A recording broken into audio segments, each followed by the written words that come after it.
Hi everyone.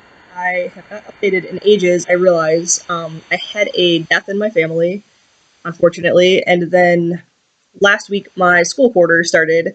So between family business and my work, and of course trying to keep caught up with school, I have just been even more ridiculously busy. Oh, and I'm getting ready to perform a solo show in like 3.5 weeks. So yeah, I have been a tad on the busy side, so apologies for the lack of videos. But hopefully I am back a bit more regularly now that things have sort of settled.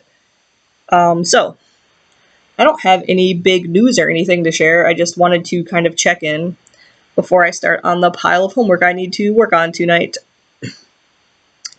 So I will say, so I've had a negative and a positive experience with being genderqueer recently.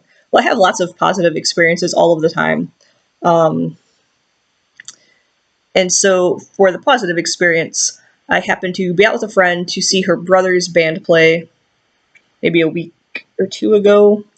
And her parents, whom I met like years ago, but haven't seen for several years, happened to decide to go out too this night.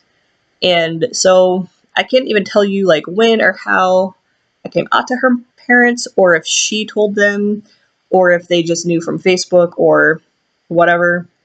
But her mom just, gave me a big hug and said something along the lines of, "Oh, I'll love you no matter what," kind of thing, which is really nice. And I get a lot of that type of feedback from people, which is great.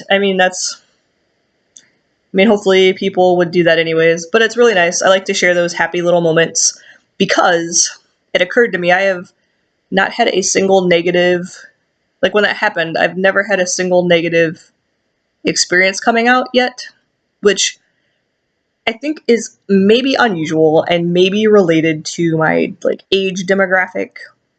Although it's, some of them are like more progressive college friends, but some people are like way old friends I've had forever who may or may not be as progressive, but they're all really cool. So choose your friends wisely, I suppose.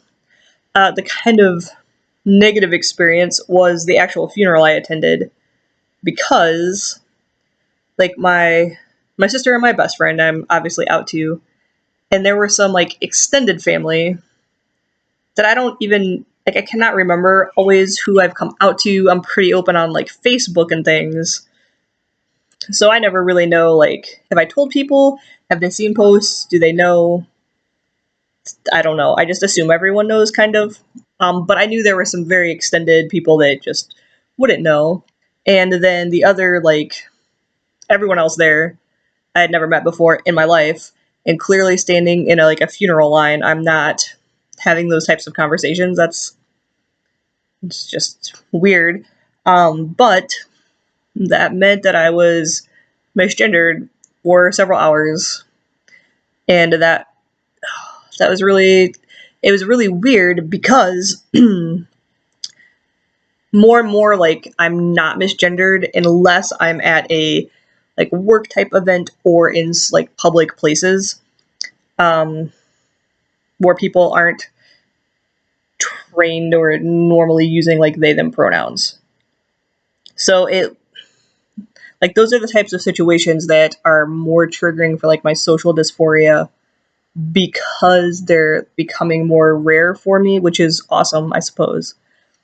But it was just kind of a weird experience. So I guess my point is that, especially being like genderqueer, non-binary, on that type of spectrum, where you're using more neutral language, you're always going to have these situations where you're either just going to be forced to come out repeatedly, or you're going to be in that type of like funeral situation where